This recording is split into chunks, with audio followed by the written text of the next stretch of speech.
Good morning, everyone. I'm Valerie Jarrett, Senior Advisor to the President and Chair of the White House Council on Women and Girls. I'd like to welcome you all to the White House. This is the second time that we have held the President's Interagency Task Force to monitor and combat trafficking in persons here at the White House. And in the course of this last year, since our last meeting, I've had the pleasure of working with each and every one of the agencies represented around the table in your teams as we work to both end trafficking and make sure that those who have survived it have the services that they need to restore their lives and return strong and resilient and be able to reach their dreams. Many of the survivors are women and girls, and so as chair of the council, this is particularly important to me, to struggle to figure out new and innovative ways to avoid the atrocities of human trafficking. But first, I'd like to begin by emphasizing that sexual assault is intolerable in any forms. And I want to begin the meeting by mentioning sexual assault in the military, because of course, we have to work on getting our own house in order.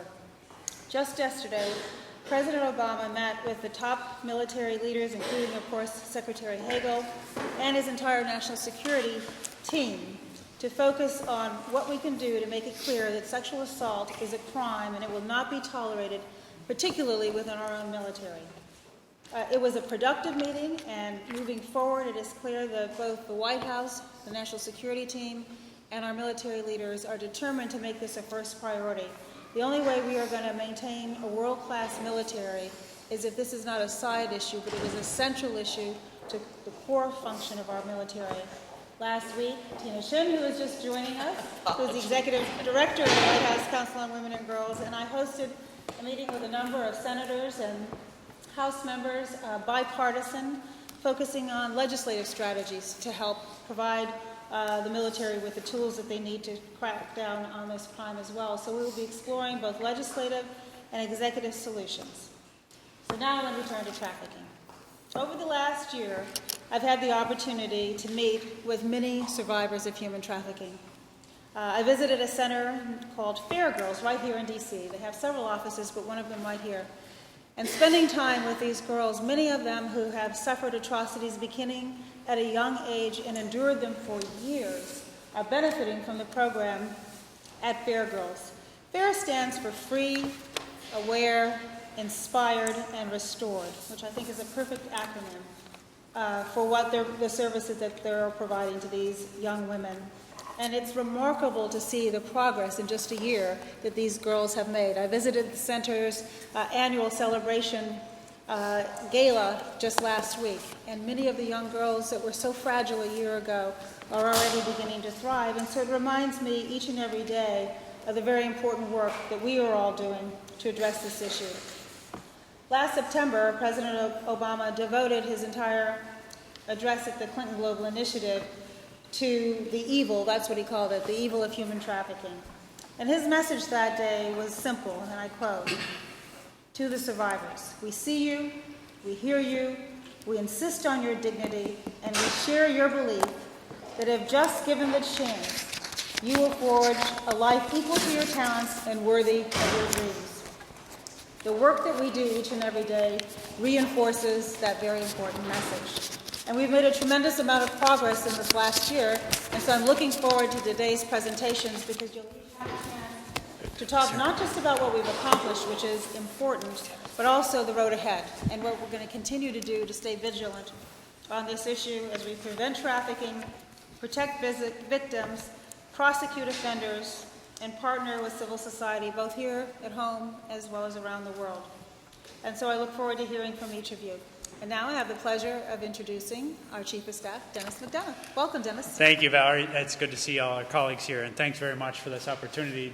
As I look back a year ago when we met, and to consider all the stuff that we've accomplished since then, I feel quite proud of that, but also very proud of the work of the team around here, and in particular our colleagues at State, but not only. Everybody's got a piece of this action. Obviously, the President, as he laid out in his speech at the UN, remains very committed to fighting human trafficking.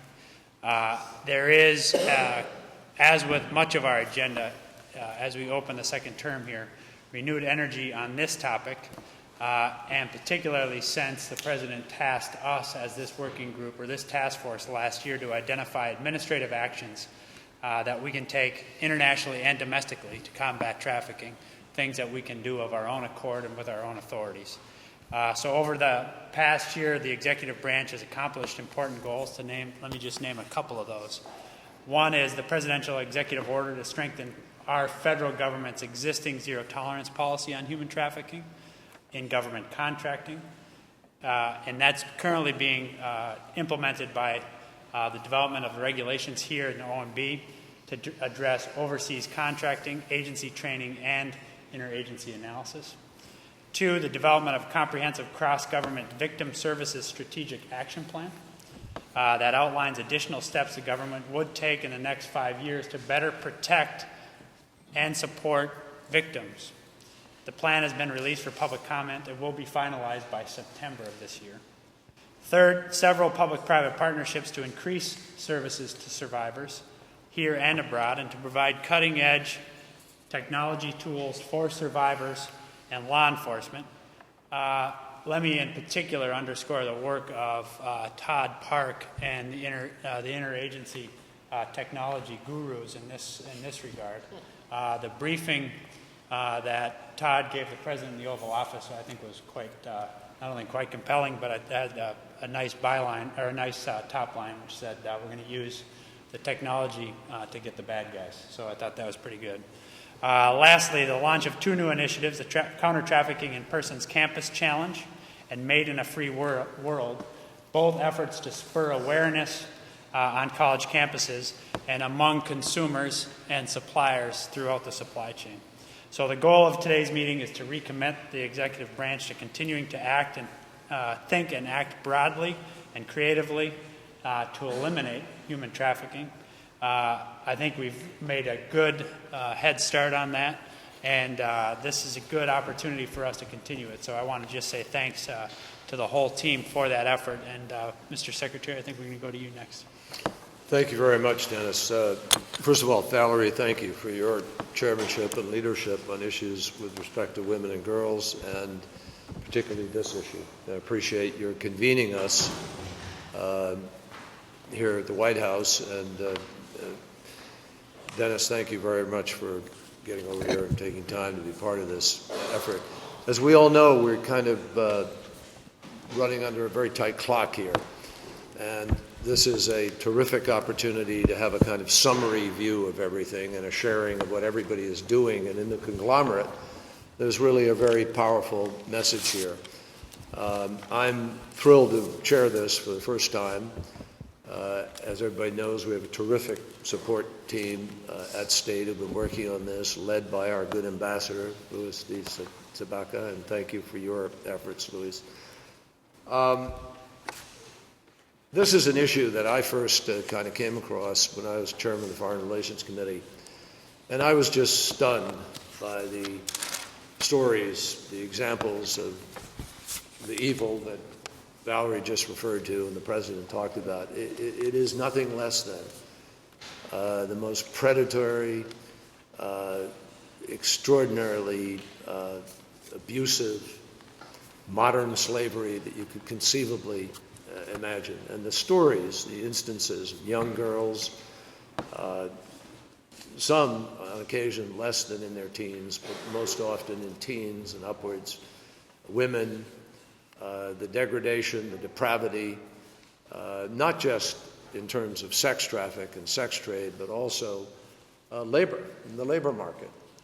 And there's so many good efforts that are going on here. So what we hope to achieve, what we will achieve through this sharing, is the telling of a story that the world really needs to understand. And I think America should be very, very proud of the efforts that the President has put together and led, and which are manifested at this table, where you have cabinet secretaries of major agencies of our government and other agencies that have all come together in, frankly, one of the better examples of coordination and accomplishment. So I think there's much to be proud of here.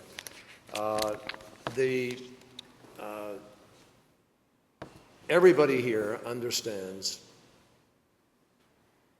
the impact of human trafficking. I mean, it tears apart communities, tears apart families, challenges rule of law, not to mention that it is a moral obscenity.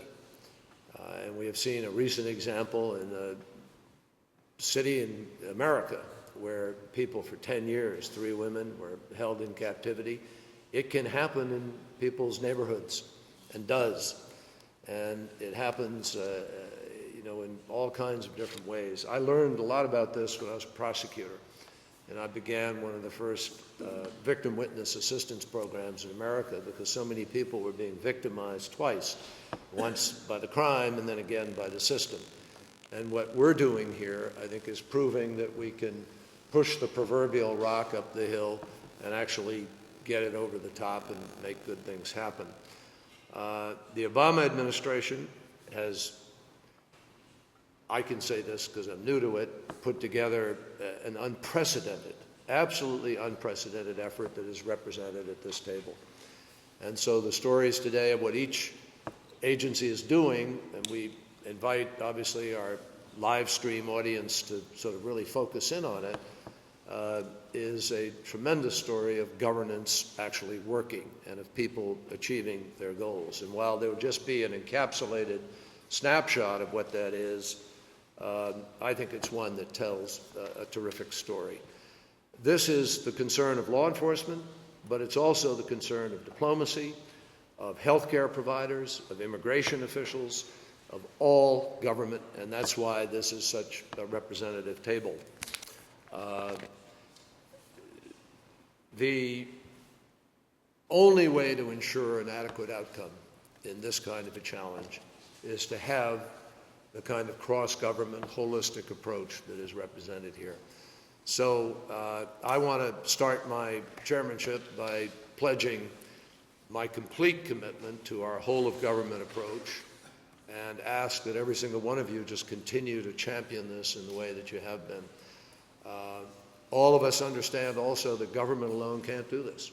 We just can't do this alone, which is why one of the awards we're giving today is to the private sector, because we recognize the criticality of the private sector being involved, all employers, all components of the private sector particularly.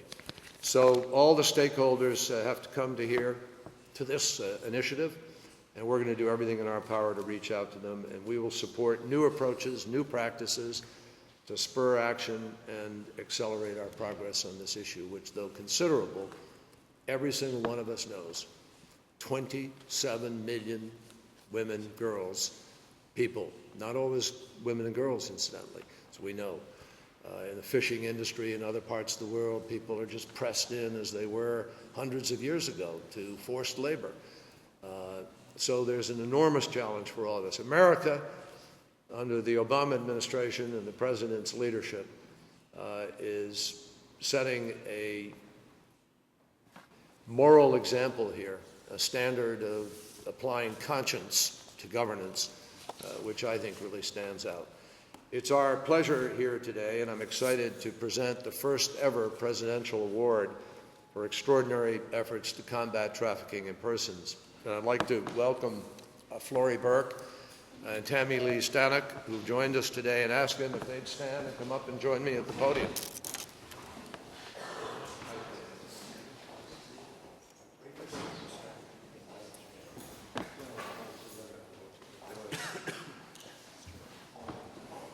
Florrie Burke has been a pioneer in this movement from its very earliest days, and I talked a moment ago about victim-centered approach, putting the rights and needs of victims first when you deal with this kind of crime. The fact that we do that really is because of Florrie and her leadership. Over the past 15 years, she has been working tirelessly as an advocate in the field to protect victims and help survivors get their lives back on track.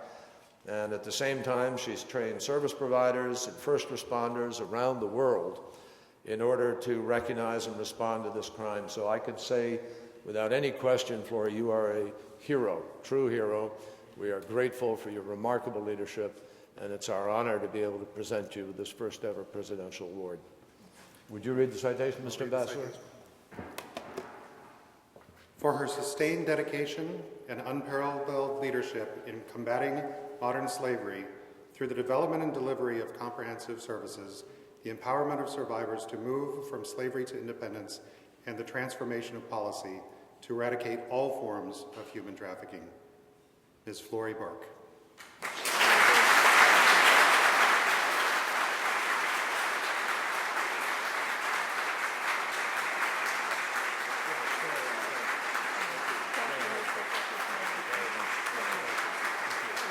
Well done.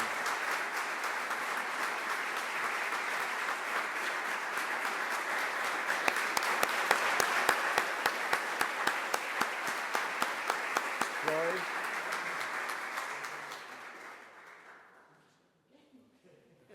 I'll just explain to her the snaps on that are very hard. Sort of hoping that it stays, you know. Tammy Lee Stanek is the Vice President for Corporate Affairs for the global hospitality and travel company, Carlson. Carlson is an amazing company in Minneapolis, in 150 countries, 2,200 restaurants and hotels, and they have been an amazing leader, and fighting human trafficking is just part of the way that they do business, and it has been for a long time. We're proud of that. Modern slavery is an enormous issue within the tourism industry, and it has been for a long time. If you work for Carlson, though, you have the tools to recognize human trafficking when you see it, and that's because of their proactive leadership in order to make sure that their employees do that. They are pushing their corporate partners to deal with this problem, and they are exactly the kind of private sector leader that we need in order to win this fight. So thank you very, very much. Would you step forward, and it'd be my honor to present you with this recognition, the Presidential Award for Extraordinary Efforts for Combating Trafficking. Thank you, Secretary Kearing. So much. Thank you.